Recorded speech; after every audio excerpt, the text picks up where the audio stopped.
Така, Renault Talisman. Сменяме задни накладки. Тъй като задните накладки, ръчната спирачка е електрическа, ето мотора. За да сменим накладките, имаме нужда като цяло от диагностика. Диагностиката прави следното. Сваляме първо джантите и закачаме колата на диагностика. Така. Диагностиката има функция в настройките. Така, тази диагностика на български, в принцип трябва да е на английски. Активиране на сервизния режим.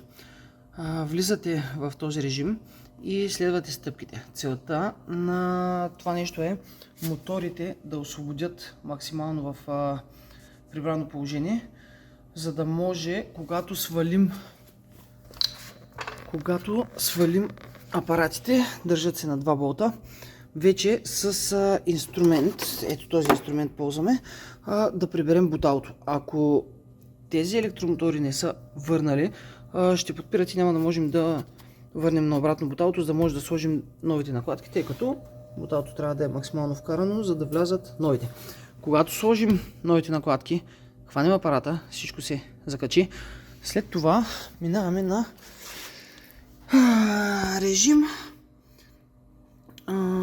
дезактивиране на сервизния режим. Когато влезем в този режим, диагностиката принудително приближава моторите на ръчната спирачка и ги синхронизира.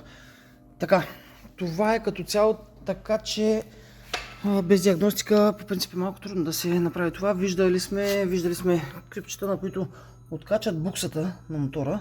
Трябва да има 2 кабела по принцип, плюс и минус, и подават 12 волта на двата пина, на двете обувки, не знам какво е точно вътре, тъй като не съм го отварял, и наблюдават дали буталото започва да прибира.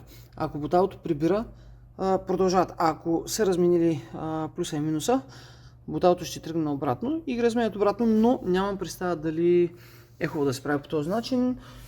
Най-точно с диагностиката, тъй като после при връщането обратно не знам дали ще може да се синхронизира по правилен начин всичко. Диагностиката го прави.